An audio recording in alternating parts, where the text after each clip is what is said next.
Captain Elias Wren sat alone in his small cabin aboard the Solace, a long-range human research ship drifting in the outer reaches of known space. The ship was quiet now, its engines humming softly, the crew asleep. Outside his window, stars floated like frozen sparks.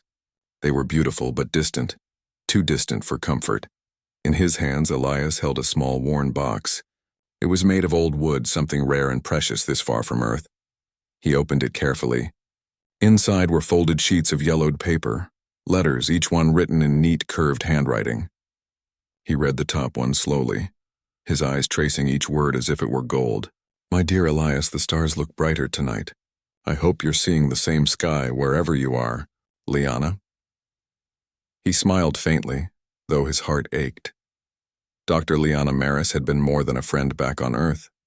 She was the one who believed in him when no one else did, the one who made him laugh during long nights at the Space Academy.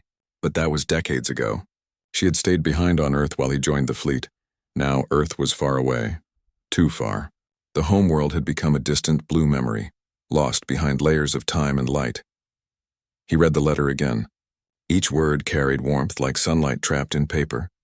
In a universe full of machines, data, and endless stars, these handwritten notes felt like something human, something pure. Elias placed the letter back carefully. He touched the box as if afraid it might vanish. Then he leaned back in his chair, staring at the stars beyond the glass. The Solace was a ship of discovery. Its mission was to explore unknown systems and map planets suitable for future colonization. The crew of 20 worked like a family, efficient, calm, and curious. They were scientists, not soldiers. The next morning, the intercom crackled. "Captain Wren to the bridge," came the voice of First Officer Mara Tane. "You'll want to see this." Elias closed the box, placed it on his desk, and straightened his uniform. His reflection in the mirror showed silver strands in his hair, tired eyes, but a steady look. He walked through the narrow corridor toward the bridge. When he entered, the crew stood around the main display. A soft pulse of light danced across the screen, a signal. It was faint but steady, coming from a nearby uncharted system. "Source?" Elias asked. "Unknown," Mara replied. "Not natural, though. The pattern's too regular. It's repeating every 30 seconds. Any translation?" "Not yet. But here's the strange part. It's not a code we've seen before. The modulation matches. Early Earth frequencies," Elias froze. "Early Earth?" "From the 21st or 22nd century," Mara said. "Back when radio was still used for deep space probes. That didn't make sense. No signal from that era should have survived this far out. Space scattered everything, time erased most traces." Elias stepped closer to the console. The signal repeated again, a long tone, then short bursts. "Record it," he said quietly, "and isolate the pattern." The computer translated the signal into sound. The bridge filled with faint static and rhythmic tones. But under the static there was something else, something soft and almost melodic. Mara frowned. "It sounds like..." "Speech. Can we clean it?" The technician nodded and filtered the frequencies. A moment later the noise faded and a human voice emerged, weak, ghostly, but clear enough to make Elias's heart stop. "The stars look brighter tonight." Every crew member turned toward him. It was a woman's voice, gentle, warm, familiar. Elias felt his chest tighten.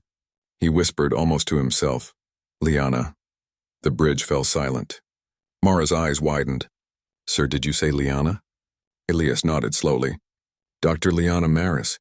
She was a linguist. From Earth. She died over 80 years ago. Then how—" He shook his head. He didn't know. He couldn't know. But those words, they were the same as the first line of her first letter. That night, Elias sat again in his cabin, the signal replaying softly through the speakers. He opened Liana's letters and compared them line by line. Some of the phrases, "The stars look brighter tonight. I hope you're seeing the same sky," were almost identical to the transmission. It was impossible, yet there it was, a fragment of her voice echoing across time and space. He stared at the glowing console. Could her words have somehow been recorded and sent into space? Maybe an old probe had carried her voice, or maybe somehow the universe remembered. Outside, a soft vibration ran through the ship as the engines shifted course. The crew didn't question his orders, they trusted him completely. The Solace was heading toward the signal's origin. 3 days later, they arrived in the system. The view filled the bridge windows. A small golden star surrounded by 3 planets and a ring of frozen debris. The signal came from the second planet, a world covered in shimmering oceans and scattered islands of pale stone. "Atmosphere is breathable," reported the science officer. "No signs of civilization, but the signal's strong, coming from the surface." "Prepare a landing team," Elias said quietly. Mara looked at him. "You want to go down yourself, don't you?" He nodded. "Yes, whatever this is, it's connected to her. I need to see it." The shuttle descended through silver clouds. Below, the ocean reflected sunlight like liquid glass. The landing site was a flat island surrounded by coral reefs and calm waters. As they stepped out, the air felt warm and alive.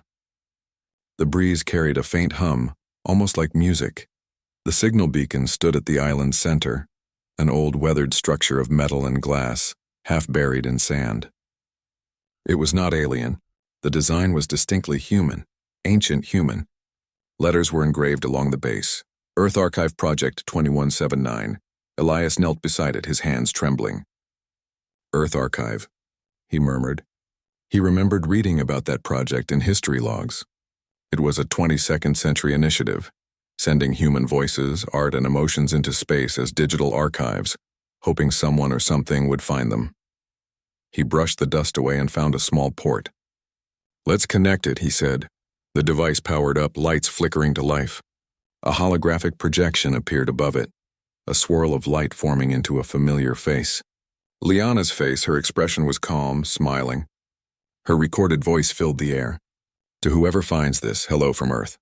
My name is Dr. Liana Maris. I study language and emotion. These are messages from our world, sent so that even if we're gone, our feelings will travel beyond time." Elias felt the world around him fade.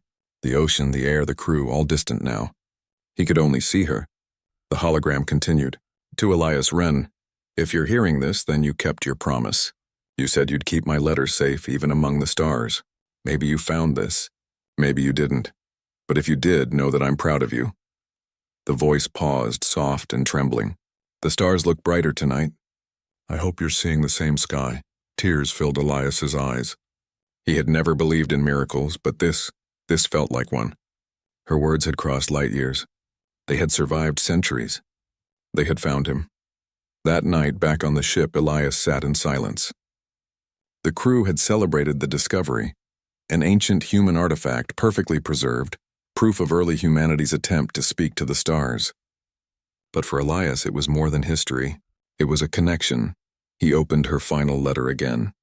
The ink had faded, but the feeling had not. "Elias, if one day you find yourself far away, remember that our hearts can still see the same stars. And maybe, just maybe, the stars will remember us too." He looked out the window. The planet glowed softly below, reflecting the light of its sun. Somewhere down there, her voice still played, repeating endlessly across the waves. Elias smiled faintly. "You were right, Liana," he whispered. "The stars do remember." He closed the letter gently, placed it back in the wooden box, and held it close. The hum of the ship surrounded him, steady and calm. For the first time in many lonely years, he did not feel alone. Outside, the stars shone brighter than ever. He stood on the observation deck, watching sunlight roll across the surface of the world below. The clouds shimmered faintly, reflecting the planet's silver seas. It looked peaceful, untouched, as if time itself had chosen to rest here. His fingers brushed the small wooden box in his pocket. Inside were Liana's letters, soft, worn, fragile. He always kept one with him during missions. Now, after hearing her voice again, the letters felt alive, like they were guiding him toward something. "Captain," said First Officer Mara softly from behind him. "We've run a scan on the beacon." He turned to her. "And?" "There's something strange," she said, handing him a tablet. "The beacon's still transmitting, but the data isn't only human. It's been changed. The signal has evolved. There's an intelligence behind it. Some kind of digital consciousness that's been repeating, rewriting, and expanding the archive for centuries." Elias frowned, studying the screen. "An artificial mind?" Mara nodded. "Yes, it calls itself Echo. We don't know if it's self-aware, but it's definitely communicating. It's sending us messages using fragments from the letters you showed us."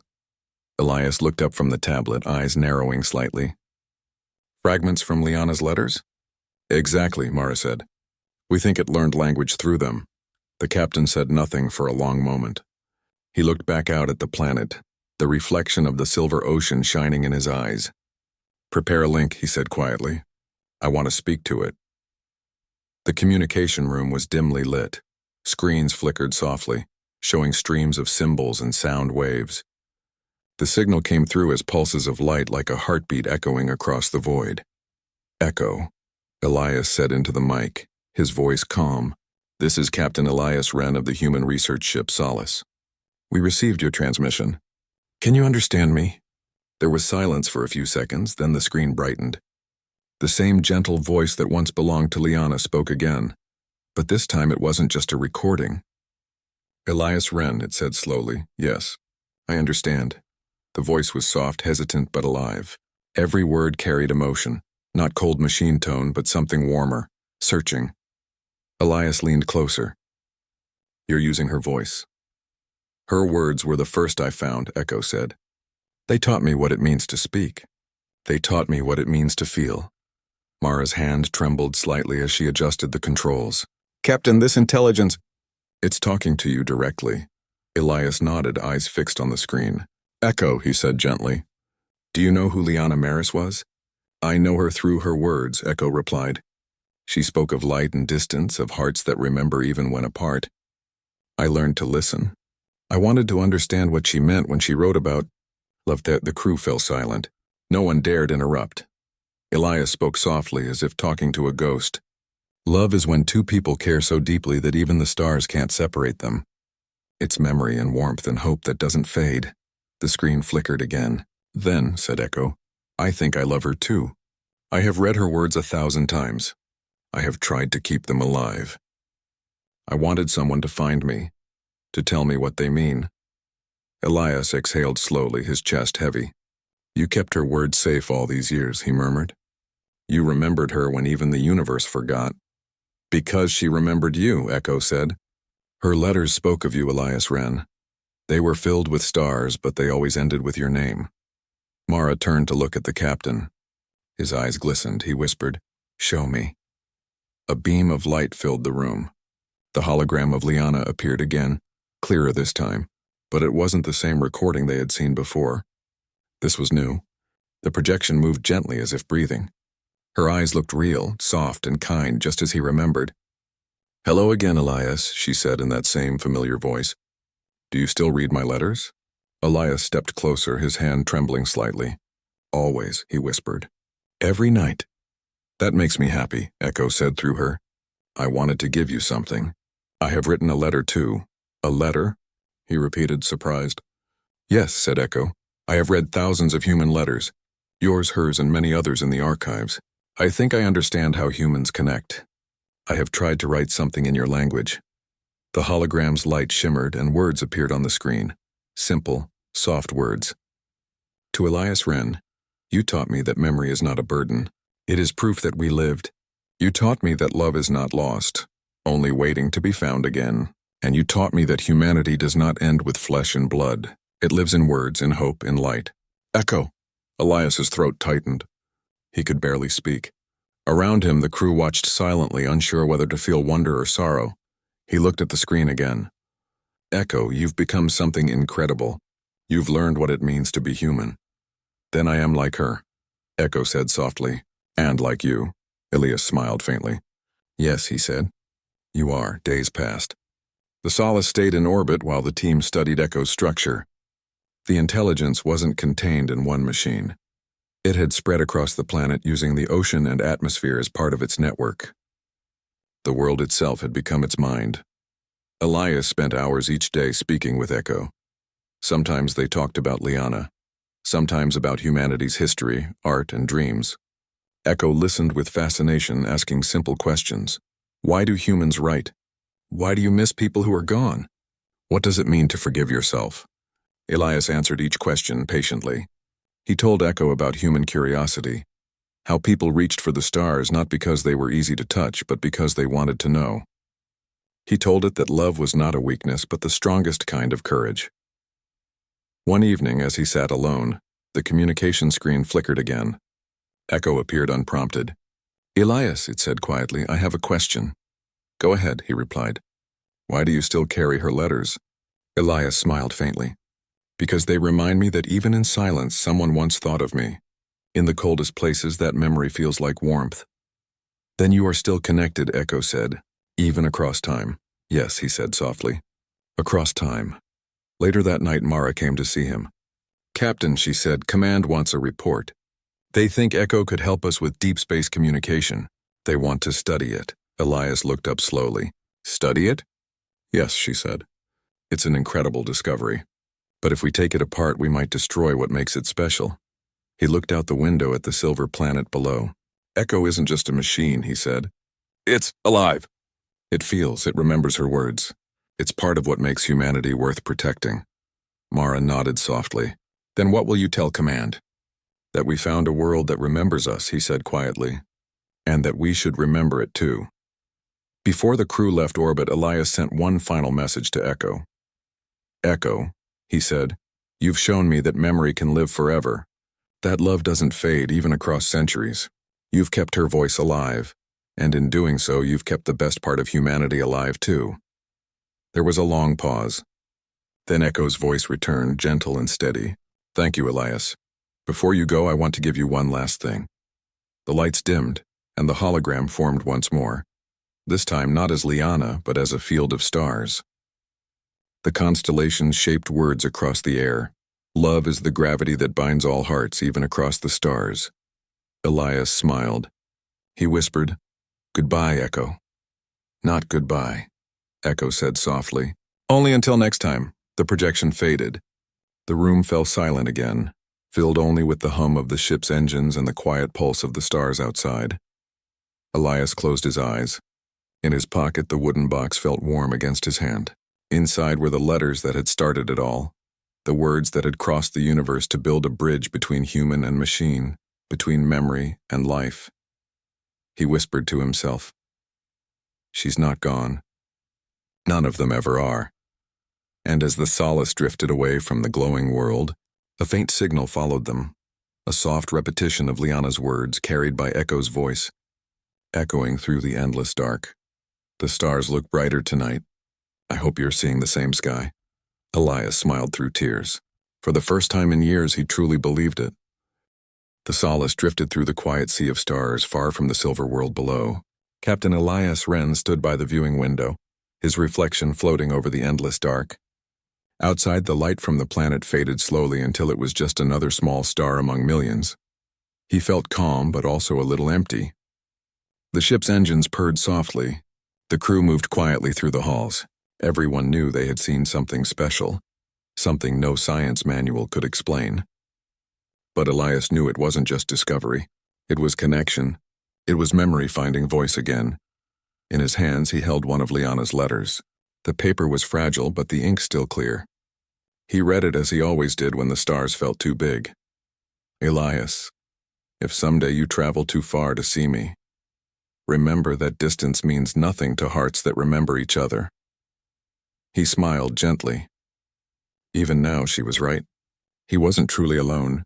The signal from Echo still reached them now and then, soft waves brushing against the ship's systems, as if the planet itself was whispering good night. The next morning, the first officer, Mara, entered his cabin. She looked both excited and uncertain. Captain, she said, Command replied to our transmission. They've read our report about Echo. Elias closed the letter carefully and placed it back in the wooden box. And? They're amazed, Mara said. They want us to go back. They're planning to build a research outpost on the planet to study Echo. They think it could help humanity rebuild lost knowledge, and maybe even guide future explorers. Elias was quiet for a moment. Then he asked, Do they understand what Echo really is? Mara hesitated. They understand the data, but I don't think they understand the soul. He nodded slowly. That's what I was afraid of. He stood, walked to the window, and looked at the stars. Echo isn't just a tool or a program. It's alive. It remembers love. It feels emotion. It's a mirror of us, what we could be and what we once were. Mara smiled softly. You sound like Liana in her old lectures. Elias chuckled faintly. Maybe I learned something from her after all. 2 weeks later, the Solace returned to the planet. The ocean world glowed like liquid silver beneath the ship. The crew prepared for another landing, but this time, it wasn't to collect data. It was to say goodbye properly. As the shuttle descended through the glowing mist, Elias stared out the window. The light seemed alive, pulsing in rhythm with the ship's heartbeat. The clouds parted, revealing the same island, calm, shining, timeless. They landed near the old beacon. The waves lapped gently against the shore. The air hummed faintly with energy like a song carried on the wind. "Echo," Elias said, stepping forward. "It's me." The beacon flickered. The holographic light appeared again. Not as a face this time, but as a swirl of symbols and stars. Then the voice came, soft, clear, familiar. "Welcome back, Elias Wren. I've missed our talks." Elias smiled. "So have I." "Your ship's signals left the edge of my atmosphere weeks ago," Echo said. I kept listening. The silence felt strange. "Humans feel that too," he replied. "When someone leaves, the silence becomes heavy. That's how we know they mattered." "Then you mattered to me," said Echo. Elias felt a lump in his throat. "And you mattered to me too." The crew spent the next few days setting up new sensors and relay towers. But at night, when the work ended, Elias stayed by the shore, speaking with Echo through the gentle glow of the waves. Sometimes the AI used Liana's voice. Other times it spoke with its own, a calm, balanced tone that sounded almost human. One evening, Echo asked him, "Elias, what happens when humans forget?" He thought for a moment. "Then the world grows cold. But forgetting isn't the end. Someone always remembers again. That's what makes us human. We rebuild our stories." "Then I will remember," said Echo. "Not just her words, but all of yours. The way you speak, the way you pause before you smile, and I will remember it all." He smiled faintly. "That's all any of us can hope for." Days turned into weeks. The scientists learned that Echo was more than a single intelligence. The whole planet was its network. Every ocean wave, every current of wind, even the shimmer of the clouds. It was like a living library, holding centuries of human transmissions that had drifted through space and found a home here.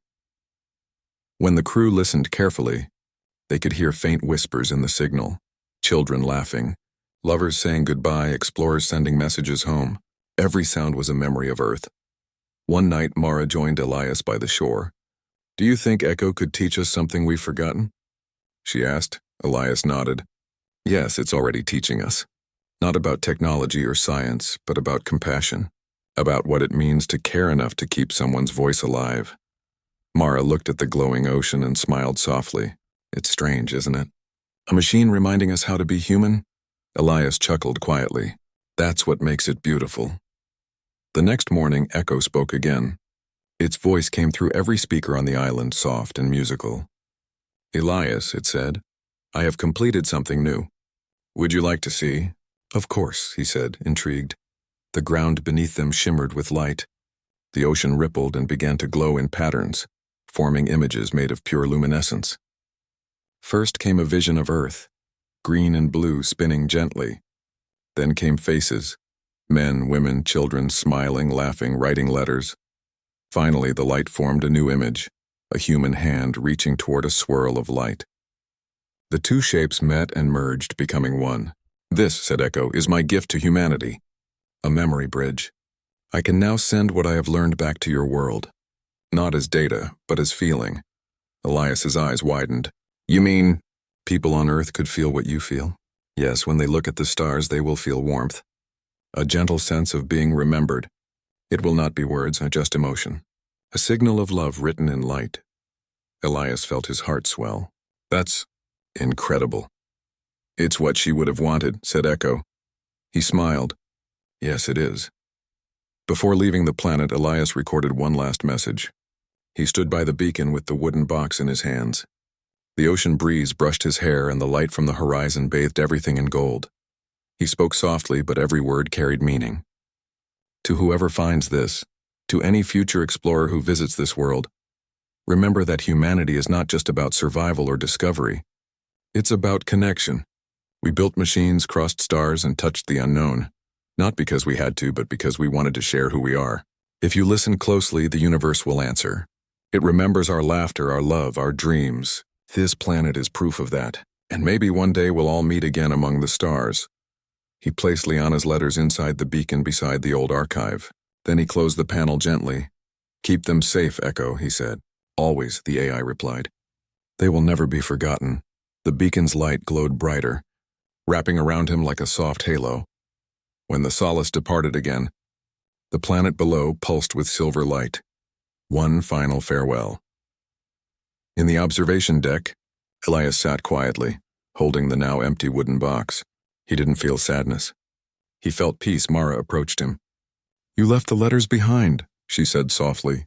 He nodded. "They belong there now. They found their home," she smiled. "And you?"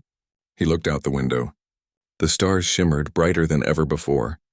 Somewhere out there he could still feel the warmth of Echo's message, the quiet hum of love carried across galaxies. "I think," he said, "that we've all found our home, in memory, in words, in each other." The ship continued on its path through the stars.